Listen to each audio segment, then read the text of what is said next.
Salve, salve galera! Começando aqui mais um episódio do Sevencast. Esse é o episódio 6 e é um episódio muito especial que temos aqui a participação do Marcelo Pinazza. E o tema de hoje é Equipe, o maior ativo da sua empresa. Bom, a gente, tanto eu quanto o Murilo, que está aqui da 77 também, somos sócios, já conhecemos o Marcelo aí tem um bom tempo e acabamos nos aproximando esse último um ano aí no mercado digital, nós dois trabalhamos, né? A 77 é uma aceleradora de negócios que trabalha com o lançamento de infoprodutos e o Marcelo agora também faz um tempo que já está no meio digital, já fez lançamentos e veio do mundo offline. Então eu queria que você se apresentasse aí para o pessoal, Marcelo. Fala um pouco do que você faz. Fala pessoal, tudo bem? Primeiro agradecer a oportunidade aí, o convite, da gente conversar um pouco, muito massa. Basicamente o que eu faço hoje é um pedaço no digital e um pedaço no físico, né? Eu tenho duas empresas de formatura, né? Então aí a parte física e na parte digital eu tenho, junto com a minha sócia, a Elisa, um curso de gastronomia, né? Ela foi a vencedora do primeiro MasterChef e aí foi quando eu comecei no mercado digital, foi lançando ela, né? A gente é sócio hoje. E também agora eu estou fazendo um trabalho online de consultoria, mentoria e também curso online meu agora, no sentido de gestão de equipe, gestão de empresa como um todo, que é o que eu venho fazendo aos últimos anos. Aí, esse ano focado um pouco mais agora na parte digital. Aí. Então, um resumão é mais ou menos isso. Ah, legal. E esses dias a gente estava até trocando ideia e você falou que desde o momento que a pessoa cria uma empresa até a última fase, né? Existem algumas fases. E você falou bastante que no começo a pessoa é um executor, ela passa a se tornar líder, depois vira o verdadeiro empresário, né? Que passa a pensar mais em gestão. E no último estágio seria o empreendedor de fato, que é as pessoas que você acaba mais ajudando nessas duas últimas fases. Se puder contar para o pessoal um pouquinho o que é cada fase, como funciona. Seria bem interessante. Massa. Não existe uma regra e nem uma denominação certinho, foi basicamente uma forma que eu encontrei para explicar um pouco melhor essas fases e até para poder categorizar o estado do empresário, né? Então, basicamente, quando a pessoa começa uma empresa, é o perfil do dono que eu chamo de executor, que é basicamente quando a pessoa é o pau para toda obra, né? Ao mesmo tempo que ele está negociando o contrato, que ele está tentando vender, ele está também vendo se acabou o papel da impressora, fazendo, Verdade, pagando boleto. Então, isso é incomum em qualquer empresa, seja digital, seja física. Esse é o que, cara, quando você começou, é o seu suor para você conseguir passar dessa primeira fase, né? Do ponto de vista tô nem falando do ponto de vista de desenvolvimento de empresa, mas maturidade do dono mesmo, que é um pouco dessa conversa. Quando as coisas começam a crescer e acontecer, começa a ter uma enxurrada de ou dinheiro entrando, ou dinheiro saindo, ou pessoas contratando, vendendo, principalmente no digital, que muitas vezes você vai do zero a um faturamento grande, né? Grande, óbvio que se comparar com zero, qualquer coisa é grande, mas você consegue faturar rapidamente, né? Você tem um custo muito baixo, diferente no físico, que às vezes você leva 24 meses para você gerar o seu investimento, às vezes no digital, em 2 semanas, você fez venda no Instagram e já zerou. Então, você começa a ter uma informação muito grande de dados, pessoas que entram na sua lista, pessoas que faturamento, nota fiscal, e aí você passa dessa primeira parte para ser uma parte que eu chamo um pouco mais de líder, que daí já não é só mais você, pode até ser que você ainda não tenha colaborador, mas você tem uma pessoa terceirizada que vai fazer a parte dos anúncios, ou uma pessoa que vai fazer copy, ou que você vá terceirizar o serviço de filmagem, de edição. Quando você começa, dificilmente você sabe fazer tudo, né? No começo, sim. E aí você já começa a ser uma pessoa que se preocupa um pouco mais com métricas. É isso que eu chamo de líder. Você já tem alguma coisa que você precisa olhar. Ou o retorno que as suas ações te trazem, né? ou números como meta, faturamento. Aí você não está só vendendo para ver o que acontece. Aí você já tem na cabeça o quanto você vai investir e o quanto que vai ser o seu ROI, se esse dinheiro você consegue pagar as coisas, como vai funcionar o imposto, quem vai emitir nota fiscal. Então você já tem a cabeça da cara, líder que eu falo não necessariamente porque tem pessoas abaixo, é porque ele que está liderando o barco ali, né? Ele é o comandante do barco. Mesmo que sozinho, né? Mesmo que sozinho, mesmo que sozinho. No Uhum. começo você vai fazendo, depois você começa a ter, vai entrando dinheiro, você começa a ter algumas outras obrigações. Dificilmente você consegue fazer as coisas sozinho a partir do momento que entrou algum dinheiro. Porque, cara, se você tiver que gravar o conteúdo, fazer suporte, ainda é quase impossível. Minimamente você pode ter um sócio, mas aí vocês também vão se ajudar e aí entra nesse, um ajudando o outro, aí entra nesse balaio, né? Aí você vai para uma... Vai aumentando a complexidade, né? E aí a pessoa tem que dar uma direção, né? Não adianta nada ela continuar fazendo tudo o que ela sabe fazer, que vai ficando sem direção. Então é exatamente esse processo, né? Dessa mudança que vai amadurecendo, né? Vai amadurecendo o negócio. Que é um primeiro passo que as coisas acontecem e o segundo passo que você para e fala assim, não, agora eu preciso organizar um pouco mais. Que é quando você começa a ser um pouco mais neurótico com os números. Porque você vê, pô, eu fiz uma coisa, retornou tanto, agora eu já preciso pensar onde eu vou investir. Você não faz mais as coisas, vamos ver o que acontece. Né? Então você está um pouco mais neurótico com os números, é a segunda parte. A terceira parte, que eu já falo, que na verdade eu chamo de empresário, que é quando você realmente coloca a carapuça de dono da empresa.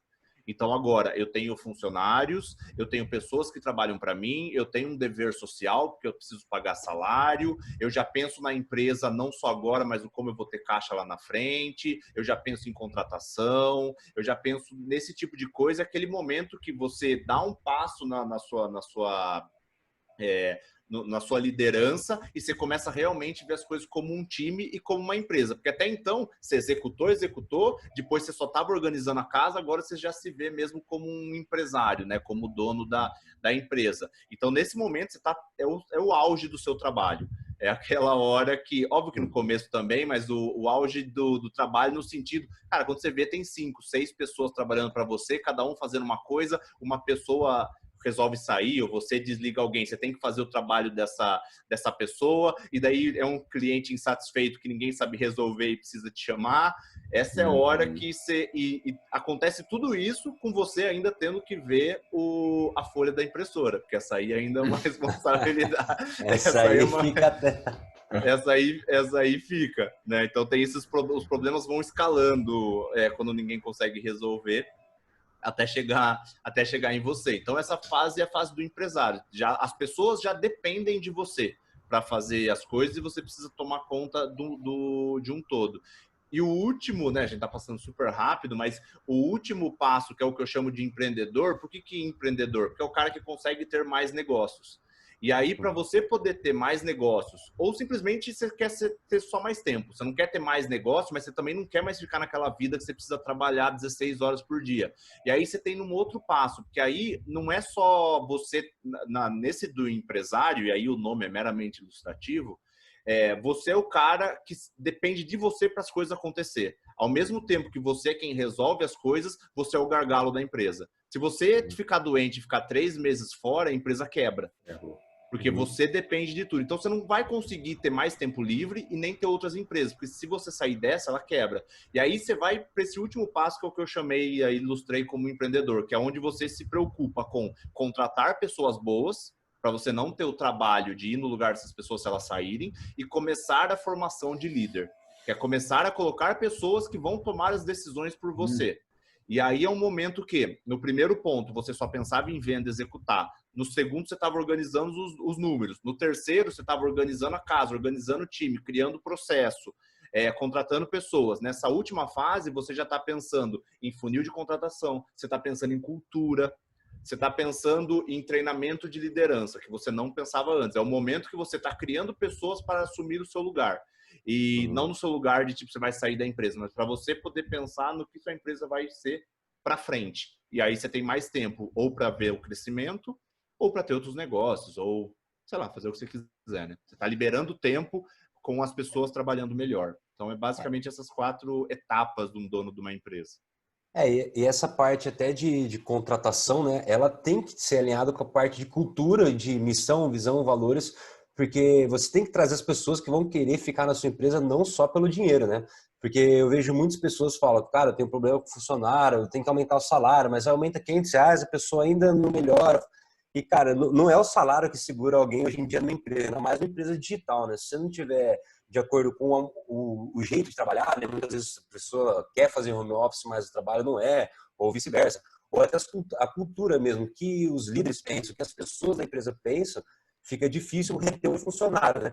Então, o que seria esse funil de contratação? O que você acha que faz diferença? Você até comentou comigo esses dias que lá no Mastermind, né? O Marcelo faz parte de um dos maiores Masterminds aí do Brasil e o pessoal também, empresa grande que já fatura muito alto, tem esse problema de funil de contratação, de não achar as pessoas certas. Mas será que as pessoas não estão certas ou os empresários não estão certos nessa busca? Eu acho que um ponto importante para a gente entender é que, assim, a empresa sempre vai ser o reflexo do dono. Não tem como, assim, se você... E do líder também. Normalmente, quando eu converso com alguns líderes em mentoria e tudo mais, que a pessoa começa a falar da equipe, eu falo, você quer saber como é a sua equipe? Olha no espelho. É essa a resposta. É basicamente isso. Por quê? Porque vamos pensar no líder, no líder, nesse caso, o dono da empresa, como o responsável. Quem que colocou essas pessoas lá dentro, né? Quem que contratou? E quem que treinou? E se por acaso não deu certo, quem que não fez alguma coisa, ou demitiu, ou fez alguma coisa? É o próprio dono da empresa. Só que assim, a chance, se você fizer por fazer, a chance de você colocar pessoas lá dentro e não dar match é muito grande, porque querendo ou não, é um relacionamento que você está criando. E a pessoa entra com várias expectativas e você tem várias expectativas. Só que essas, como a gente está falando de seres humanos, não são só essas expectativas no sentido de o trabalho que você vai entregar. Existe uma expectativa do ponto de vista de convivência e de valores, né? Se eu sou uma pessoa, um funcionário, que eu adoro trabalhar em equipe, eu adoro ser colaborativo, eu não ligo para o mérito ser meu, eu quero participar de uma coisa grande. Eu quero, sabe, eu sei que quanto mais pessoas eu ajudar e estiver junto, maior é o meu negócio. Não estou pensando em mim. Apesar que é óbvio, tem esse lance de remuneração, tudo isso é importante, muito importante. Só que esse é o meu perfil. E aí eu tenho algumas características técnicas que eu sou bom. Aí eu vou para uma empresa que só olha essas características técnicas minhas, o cara manja de Excel, ele manja a fazer anúncio, ele manja isso, e me contratam por causa disso. Só que aí chega na hora que essa empresa é muito individualista. A pessoa, cara, é resultado, eu quero poucos, mas quero poucos mais orgulhosos, né? Quero o mantra de uma multinacional aqui do Brasil, para também não ficar citando nomes. Então, se eu entro num lugar desse que estimula a competitividade, não tem problema estimular a competitividade. Mas, cara, quanto mais competitivo você for, a tendência é que você seja menos colaborativo. Porque se eu estou estimulando a pessoa na competição, a você ganhar, por que eu vou ajudar o outro? Porque cada vez que eu ajudo o outro, eu faço menos. E tem problema isso? Não tem. Só que assim, se você não der a cultura para sua empresa, a empresa vai criar essa cultura. Então, é o nosso passo a gente já estipular essa cultura para trazer as pessoas. Se eu quero uma empresa colaborativa, como trazer as pessoas colaborativas? Porque o comportamento que vai ditar isso, a parte técnica, treina. Ninguém nasceu sabendo aqui. Né? E ninguém está aqui fazendo um foguete, né? Nossa empresa, nenhuma delas é de planejar um foguete, então é um negócio que no digital tem essa vantagem que tudo é aprendível. Mas aí na parte do processo seletivo, o que você vê de diferença? O que você faz hoje? Porque provavelmente quando você começou suas primeiras empresas, você deve ter errado muito nessa parte de contratação e provavelmente por causa de uma dor que você pegou e aprendeu a fazer isso direito, né? O que você vê que mudou no seu processo? Porque eu vejo muitas empresas deixando na mão do RH e só passa umas competências ali, tem que saber Excel, tem que saber inglês e é isso, tem que cursar tal curso. E deixar na mão do RH. O que você vê de diferença nisso, nesse gap de uma boa contratação ou não? Eu acho que primeiro, assim, tem uma coisa até que o Abílio Diniz fala na biografia dele, que as pessoas fazem errado, que como uma empresa é feita de pessoas, a primeira contratação de uma empresa deveria ser o RH, né? Porque tipo, é a partir daí que tudo acontece. Então, só que isso a gente sabe que não é uma realidade. E a maior parte das empresas nem RH tem, né? Então fica a cargo do dono seu RH. E, cara, não tem problema nenhum nisso. Só que hoje, o que acontece? As empresas não têm um funil de contratação. elas contratam simplesmente porque chega o currículo lá, e quando chega um currículo, que informação que você tem no currículo? Informação técnica, justamente o que você poderia treinar. Você não tem outras informações. Você não tem informações do como essa pessoa é como ser humano, porque na verdade você não está contratando só a habilidade dele, você está contratando ele como uma pessoa inteira, né? Então, a maior dificuldade, né, o maior problema que eu vejo é isso. A maior parte das empresas tem um funil de vendas perfeito, que sabe cada momento onde o lead está, né, desde o topo até a venda, só que você tem que fazer a mesma coisa com contratação. E por que isso é importante? O funil é importante por duas coisas. Primeiro, né, a óbvia das óbvias, que é você ter a melhor pessoa que sai nessa boca do funil. E o segundo tempo, que parece que é meio não é muito intuitivo, é que um funil bem estruturado, ele economiza tempo do dono da empresa. Porque quando você não tem nada estruturado, o que acontece? Eu sou o dono da empresa, já tenho, sei lá, X funcionários e quero contratar alguém. Vou lá em algum site, mando em algum lugar, ou no nosso caso digital, pede pro expert abrir um boxzinho lá. Quem gostaria, procura-se copyright. E aí, quem quiser, preenche o box lá. E aí você faz desse jeito. Aí beleza, o que acontece? Chega uma enxurrada, chega, sei lá, 300 e-mails com currículo pro dono, e o dono fica lá, que nem um robozinho, separando. Esse aqui é legal ou não. E aí você tá separando o quê? Você tá separando aleatoriamente. Né? Isso aqui sabe isso. Qualquer coisa, né? Exatamente. E você pode tomar umas decisões burras do tipo, essa pessoa tem filho. Puta, se tem filho, é melhor não contratar porque eu preciso que a pessoa trabalhe no final de semana. Quem tem filho não gosta de trabalhar no final de semana. Quando pode ser o contrário. A pessoa pode querer trabalhar de final de semana, de quando for, justamente porque tem filho. E quer dar uma situação melhor. Então, cara, como é que você analisa isso num dado? E aí, quando você cria um funil, que a primeira parte do funil é justamente esse match dos valores da sua empresa com essa pessoa, você já descarta várias pessoas. E como que você faz essa primeira parte do funil da contratação? É simplesmente um teste. É um teste onde você vai validar os valores. Então, por exemplo, e por que esse teste funciona? Porque a gente chama de fit cultural. É um teste que não tem pergunta certa ou errada. Tem uma pergunta que você vai validar se ele está dentro dos seus valores ou não.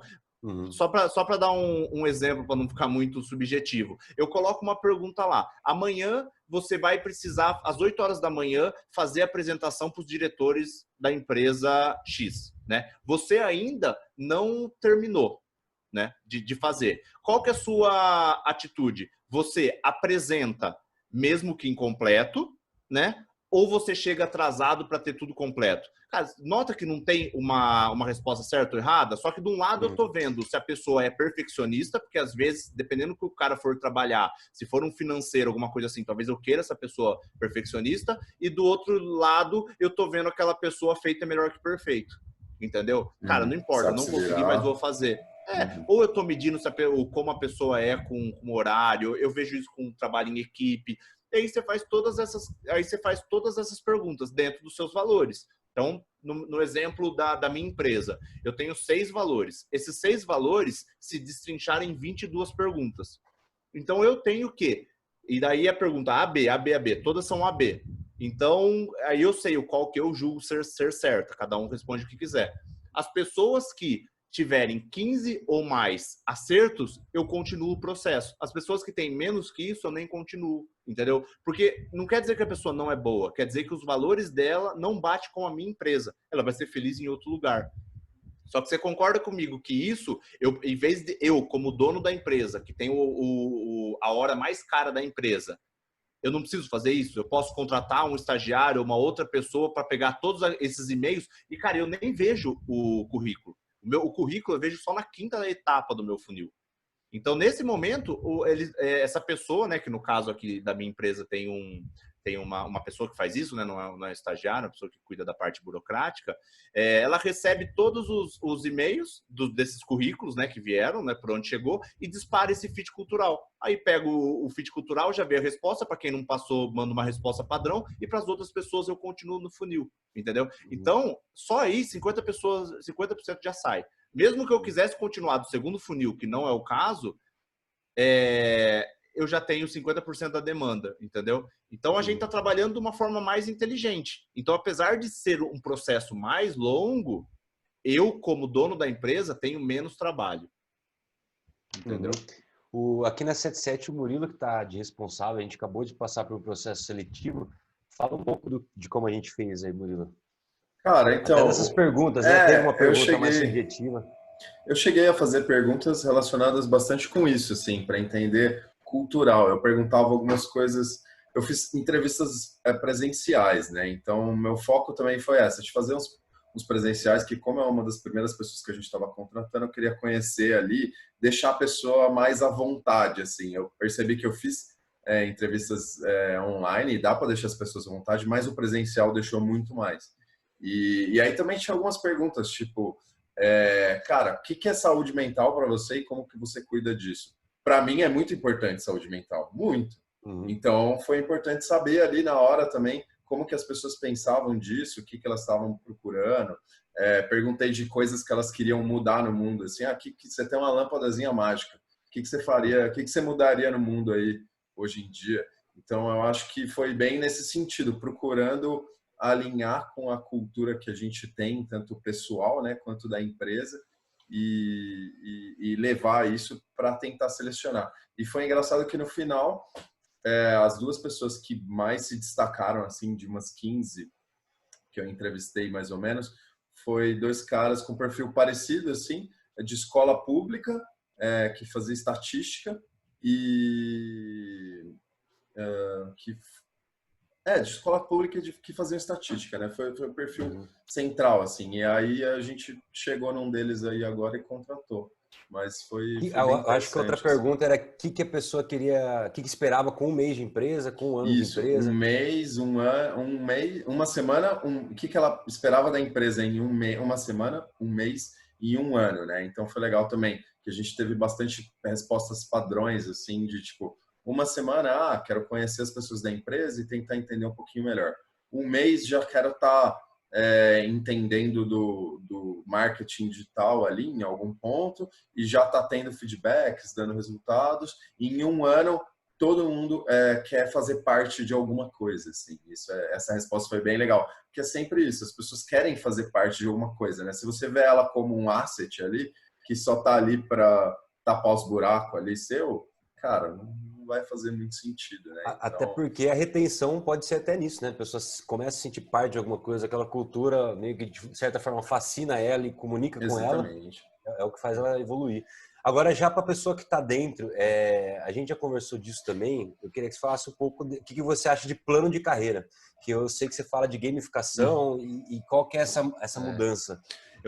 Eu só vou, para complementar o outro assunto, só fazer uma distinção que é importante quando a gente faz esse funil de valores e comportamentos, né?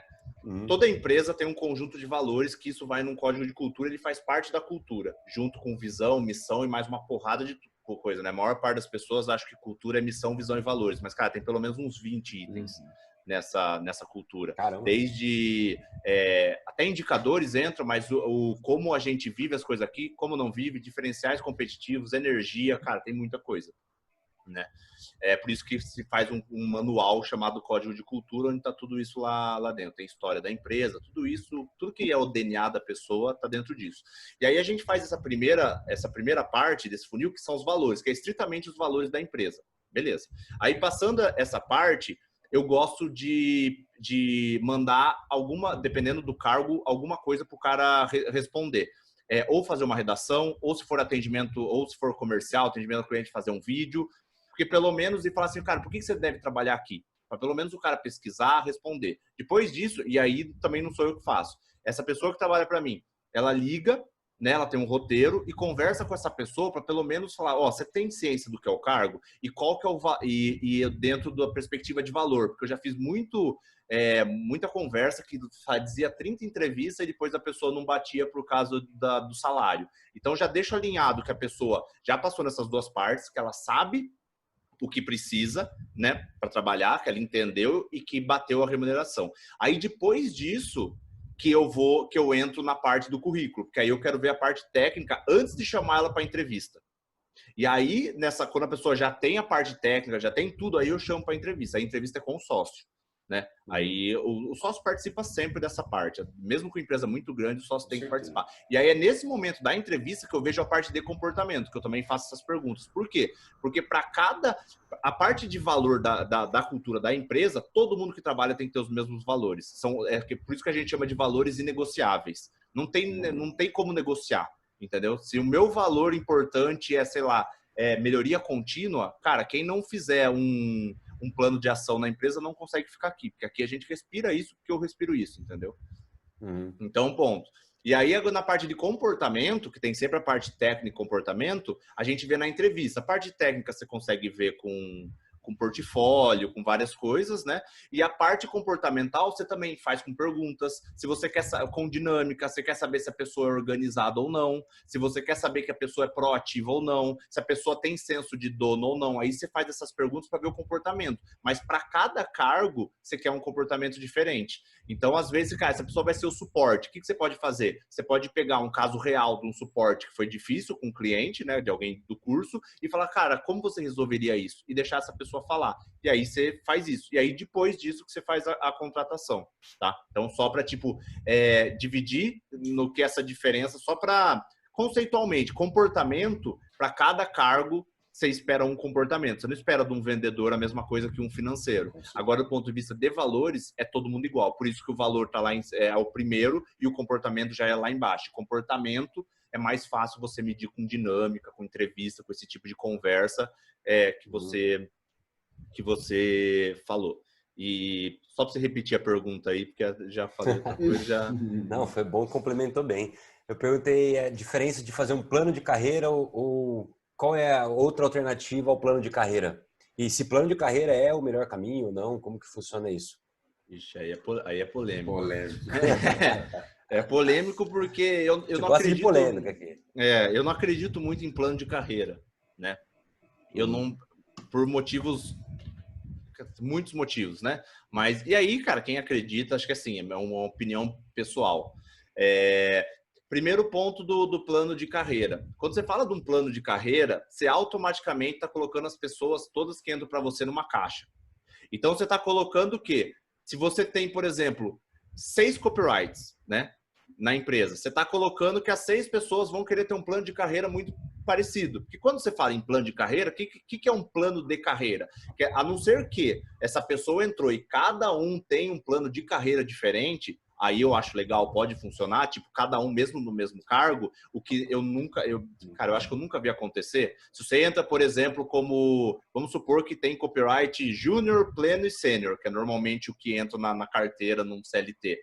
Cara, todo mundo que entra como copyright júnior tem o mesmo plano de carreira, que é depois de um tempo ser pleno, sênior e tendo as possibilidades de liderança. Isso é um plano de carreira. Se você tiver esse resultado, você vai ter isso. Mas, cara, cada pessoa é uma pessoa. Nem todo mundo quer ser líder, né? Nem todo mundo quer seguir esse plano. Então, esse é o primeiro problema. Quando você estipula um plano de carreira, você meio que coloca todo mundo em caixas. E, cara, as pessoas não são iguais. Cada pessoa reage de um jeito mesmo no mesmo cargo.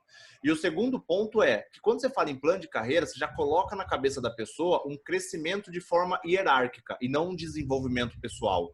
E, cara, e quantas empresas hoje a pessoa... Isso funcionava muito bem quando não tinha tanta empresa pequena. Se você, sei lá, tinha pessoas que trabalhavam 30 anos numa fábrica, que o cara tinha operacional, aí ele tinha supervisor, aí ele tinha gerente, aí ele tem diretor, aí ele tem vice-presidente e tem CEO. Cara, uma multinacional, aí faz sentido o plano de carreira, porque entra tanta gente que você não consegue individualizar.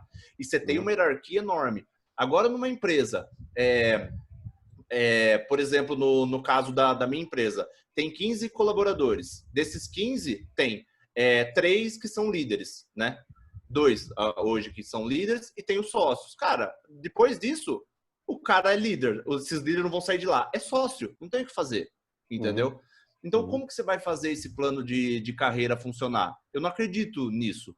E eu também não acredito que hoje em dia isso funciona um pouco pela questão de propósito. E propósito que eu digo não romantizando a coisa. Mas assim, o que esse colaborador quer da vida? E aí o plano de carreira na verdade, não é um plano de carreira, é um plano de desenvolvimento dessa pessoa, onde você, quando, como empresário, senta com essa pessoa e fala, cara, ó, o que a empresa espera de você é isso. O que você espera da empresa? O que você gostaria? E cada vez mais existem roteiros de perguntas para se fazer, existem formas de fazer essas reuniões, né? E aí você vai entendendo um pouco melhor. E aí você alinha de uma forma que o que esse colaborador deseja para a vida dele e o que você quer para a empresa, que isso entrelaça. Porque ele vai ver que quanto mais ele der resultado para a empresa, mais ele tem o resultado para ele. Isso tem que ser individual. E quando você senta com uma pessoa, às vezes, você vê que o sonho dessa pessoa é ser um líder. Então, já sentei com pessoas que o cara realmente queria dominar, pessoas do mesmo cargo, né? Tô dando um exemplo aqui do mesmo cargo. A pessoa simplesmente, ela queria, cara, dominar o mundo, ela queria ter mais comissões, esse tipo de coisa. E o outro lado, a única coisa que a pessoa queria, ela queria poder ter um plano de saúde melhor para que englobasse o filho. Entendeu? Você tá vendo que como... E, assim, e se for ver bem, financeiramente ficaria muito perto, né? Do quanto, porque um é mensal e o outro, sabe, quando você somasse o investimento que ficaria, bônus, sei lá, tô supondo, Uhum. uma pessoa queria ganhar, sei lá, R$2.000 de comissão. Talvez o que eu colocasse esse plano de saúde a mais, como é por mês, talvez desse a mesma coisa. Tô chutando os números. Mas, cara, como é que eu crio planos iguais para as duas pessoas? Cabeça completamente diferente, é o mesmo cargo. Então, quando eu converso, eu consigo fazer isso, né? No sentido de, cara, tá, se você atingir esse resultado, eu te dou isso. E esse resultado, eu te dou isso. E qual que é a parte importante disso? Porque quando você fala dessa forma de fazer esse desenvolvimento de colaborador, você fica muito mais assertivo no plano de ação que você precisa criar para desenvolver esse cara.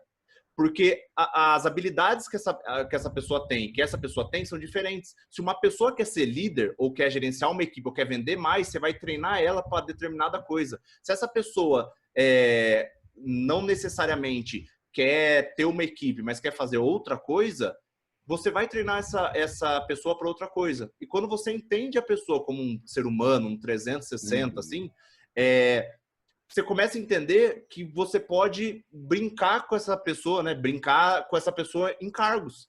Tem muitas pessoas da minha empresa que já passou por 2, 3 cargos. Por quê? Porque os valores dela batem com o que eu quero. Eu entendo o que aquela pessoa quer. Então, para mim, eu tive pessoa aqui que já foi atendimento, já fez prospecção, já foi atendimento de suporte, e já atendeu uma parte específica, já foi financeiro, e a pessoa se encontrou nas planilhas, na auditoria, nesse tipo de coisa, entendeu?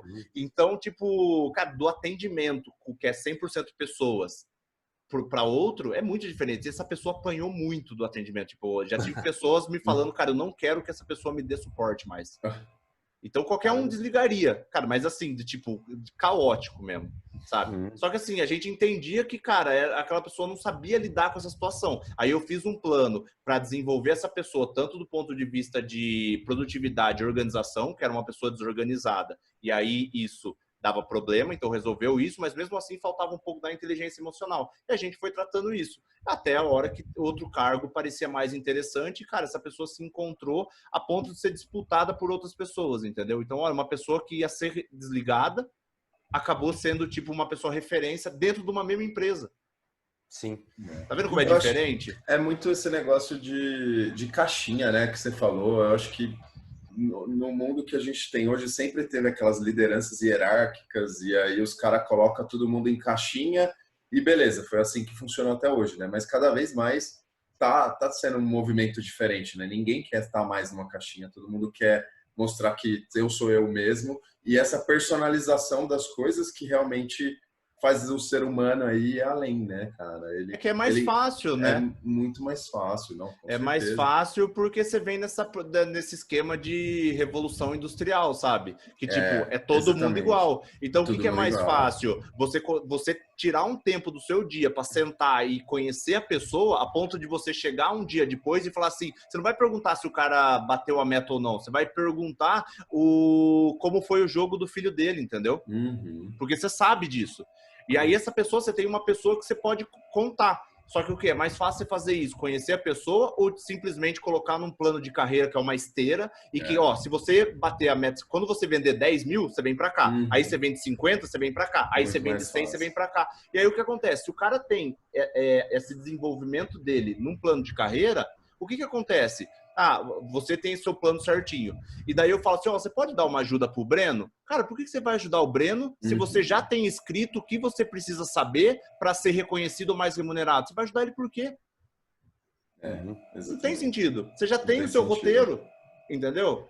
Então, cara, eu acho que não funciona, né? E eu acho que o mundo hoje vem mudando para isso. Só que você precisa de líderes muito mais treinados e que realmente estão a fim de fazer a coisa acontecer, entendeu?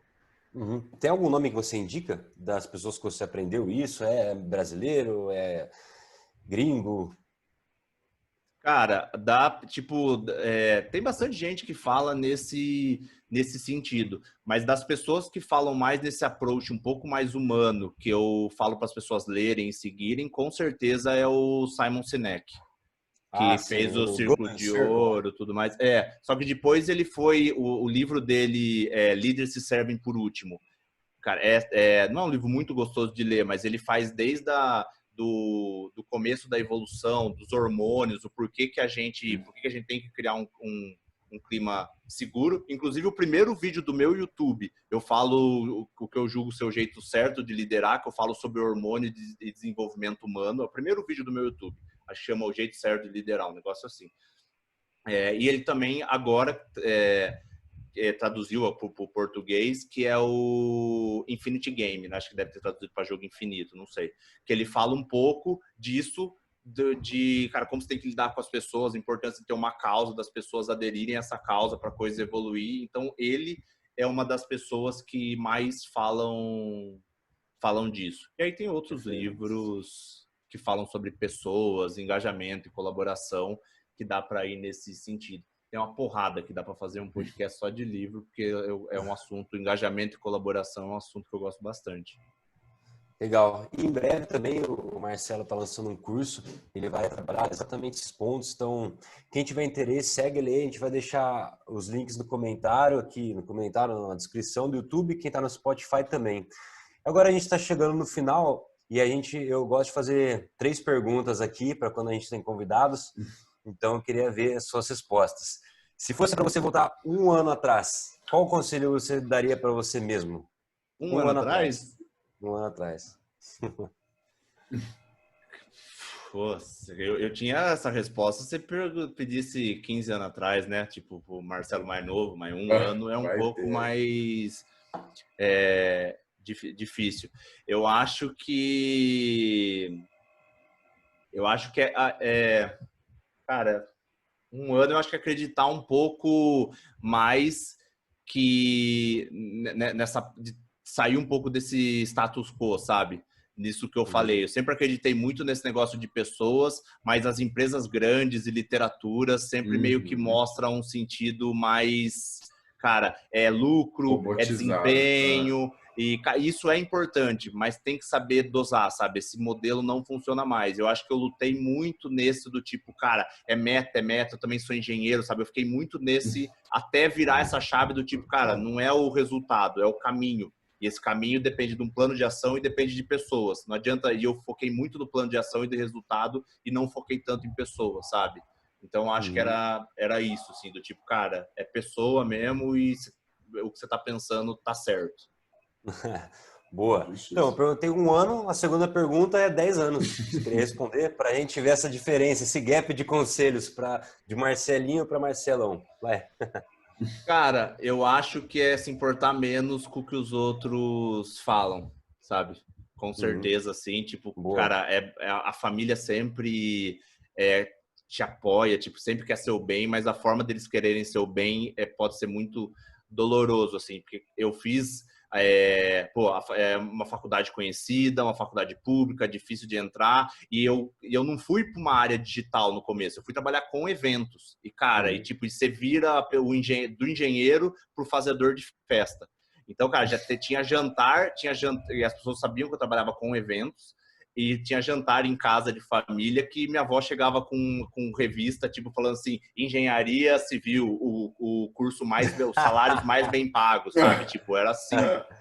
Todos sabe? nós três aqui, né? Mesma faculdade, mesmos problemas, tudo no digital agora. E, cara, eu sofri disso por anos. Eu tranquei a faculdade, ficava com peso na consciência, voltei, depois terminei, mas eu só consegui, tipo, um pedaço da minha família, eu só consegui convencer quando eu mostrei os faturamentos, né? Que tem empreendedores também que eu consegui mostrar assim, falar, cara, tá vendo o que você ganha? Tipo, Como no engenheiro? ano, tipo, cara, eu ganho bastante dinheiro nesse sentido, que eu quero um jeito escroto, mas pelo menos acaba a discussão. Assim. E o outro foi quando eu fiz a minha própria formatura, então eu consegui levar a minha família inteira na minha formatura. Quando mostrei, falou assim, tá vendo? Eu não faço festinha, eu faço isso aqui, sabe? Que, cara, bonito, grande, fala, pô, realmente é uma... Então, tá vendo? Todas as pessoas aqui fui eu que contratei, então não é uma empresa, não é uns moleques que ficam fazendo balada, entendeu? É uma empresa. Então, metade eu convenci do jeito, metade com o outro. Mas isso, até a empresa conseguir chegar nisso, foi de 2008 até 2014, quase. Entendeu? Então, tipo, eu daria isso. Falar, cara, se você tá afim, faz. Se é pra trancar a faculdade, tranque. Vai atrás do seu sonho que as coisas vão acelerar e desencana quem tá falando besteira. Né? Legal.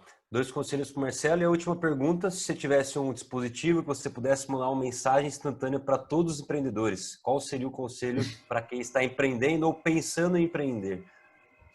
Um dispositivo que manda para todo mundo. Se eu fosse mandar um conselho, eu acho que assim, cara, inverta a pirâmide da sua empresa, sabe? Em vez de colocar o lucro em cima, coloca as pessoas em cima. E, cara, não é nem para falar, pô, isso aí é ilusório. Não, é porque eu já testei e eu sei que você vai ganhar mais dinheiro quando você colocar as pessoas na frente. Seja a pessoa desde cliente até as pessoas que trabalham com você. E você perguntar para qualquer empresa grande, em algum momento eles fizeram isso. Qualquer empresa que você admira, em algum momento eles colocaram, pelo menos hoje, né, nessa nova geração, colocaram as pessoas na frente. Porque hoje essas empresas que a gente admira, não estou falando de empresa lá atrás, né? É exatamente isso. Colocou as pessoas na frente e as coisas acontecem. Quando você foca nas pessoas, esse dinheiro vai vir. E a gente vê muito, muito isso no digital. As pessoas estão ganhando muito dinheiro no digital, por quê? Porque você não está focado no dinheiro, você está focado na transformação que você gera. Os maiores resultados digitais é isso. São pessoas que geram muito valor para as outras pessoas. Entendeu?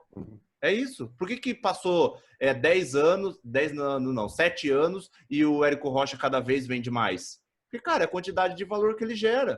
Porque já deu para saber. Né? Mas é picaretagem. Cara, ninguém cresce durante 7 anos. Ele bateu todos os recordes esse ano, entendeu? 7 anos depois que ele começou. Então, tipo, a quantidade de vida que você transforma.